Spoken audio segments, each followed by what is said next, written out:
পৃথিবীর সবচেয়ে ঘৃণিত প্রাণীগুলোর মধ্যে একটি হচ্ছে মাছি। এমন কোনো মানুষ পাওয়া যাবে না যে মাছিকে ঘৃণা করে না। মাছির যন্ত্রণায় অতিষ্ঠ হয়ে তাদের আমরা তাড়াই, আবার মেজাজ বেশি খারাপ হলে মেরে ফেলি, আর মনে মনে চাই তারা যেন পৃথিবী থেকে হারিয়ে যায়। আর যদি এমন হয় কাল সকালে ঘুম থেকে উঠে দেখেন আপনার চাওয়া পূরণ হয়েছে, পৃথিবীতে আর কোনো মাছি নেই, সব মাছি উধাও হয়ে গেছে, প্রথমে মনে হবে একটা বিরক্তিকর প্রাণী থেকে বাঁচা গেছে। কোনো ভনভন নেই, খাবারের ওপর কোনো মাছি বসছে না, ডাস্টবিন বা আশেপাশের ময়লা আবর্জনাতেও কোনো মাছি নেই, আর কোনো রোগ জীবাণু ছড়াবে না। প্রথম কিছুদিন বিষয়টা হয়তো কেউ খেয়াল করবে না, কিন্তু এরপর কিছু অদ্ভুত ঘটনা ঘটা শুরু হবে, আর এই ঘটনাগুলো দেখে বিজ্ঞানীরাও আতঙ্কিত হয়ে উঠবে। আর এভাবেই চলতে চলতে কয়েক মাস পর মনে হবে আমরা পৃথিবী থেকে সবচেয়ে গুরুত্বপূর্ণ প্রাণীগুলোর একটিকে হারিয়েছি। কিন্তু ইতিমধ্যে পৃথিবীতে একটি অদৃশ্য সংকট শুরু হয়ে গেছে। এর কয়েকদিন পর জঙ্গল ও আমাদের আশেপাশে একটি অদ্ভুত সমস্যার সৃষ্টি হবে। প্রকৃতিতে কোনো প্রাণী মারা যাওয়ার মাত্র কয়েক মিনিট বা ঘন্টার মধ্যে মাছি তীব্র ঘ্রাণশক্তি দিয়ে সেখানে পৌঁছে যায়।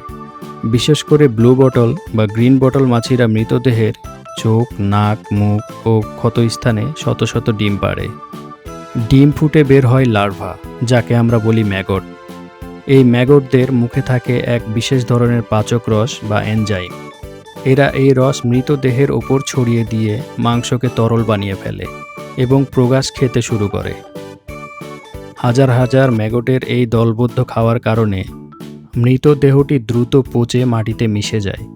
মাছি না থাকলে পৃথিবীটা এক বিশাল ডাস্টবিনে পরিণত হতো। কিন্তু পচানোর বাইরেও মাছির আরেকটি রোমাঞ্চকর রূপ আছে। অপরাধ বিজ্ঞানে একে বলা হয় ফরেনসিক্স এন্টোমোলজি। একটি পচাগলা লাশ দেখে ডাক্তাররা যখন মৃত্যুর সময় বলতে ব্যর্থ হয়, তখন ডাক পড়ে এই মাছি আর ম্যাগটদের। মাছি ঠিক কখন ডিম পেড়েছে আর ম্যাগটদের বয়স কত তা আবহাওয়ার তারতম্যের সাথে হিসেব করে বিশেষজ্ঞরা নিখুঁতভাবে বের করেন যে ব্যক্তিটি ঠিক কত দিন বা কত ঘন্টা আগে মারা গেছেন। কিছু মাছি শুধু বনে থাকে আর কিছু থাকে ঘরের ভেতরে। ঘরের ভিতর পাওয়া লাশে যদি বনের মাছির ম্যাগট মেলে, তবে পরিষ্কার বোঝা যায় খুন অন্য কোথাও করে লাশ এখানে লুকিয়ে রাখা হয়েছে। লাশ অতিরিক্ত পচে গেলে তার রক্ত পরীক্ষা করা যায় না, কিন্তু ম্যাগটরা যেহেতু ওই মাংস খেয়েছে, তাই তাদের ল্যাবে পিষে পরীক্ষা করলে জানা যায় মৃত প্রাণীকে বিষ বা ড্রাগ দেওয়া হয়েছিল কিনা। মাছি সাধারণত শরীরের প্রাকৃতিক ছিদ্রগুলোতে ডিম পাড়ে, কিন্তু লাশের বুকে বা পেটে ম্যাগটের স্তূপ থাকলে বুঝতে হবে ঠিক ওই জায়গায় ধারালো অস্ত্রের আঘাত ছিল।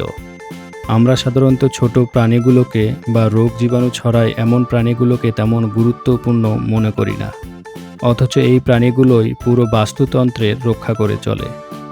মাছি হয়তো আমাদের কাছে তুচ্ছ, কিন্তু প্রকৃতির কাছে একটি অপরিহার্য অংশ, আর প্রকৃতির জালে কোনো সুতোই অপ্রয়োজনীয় নয়।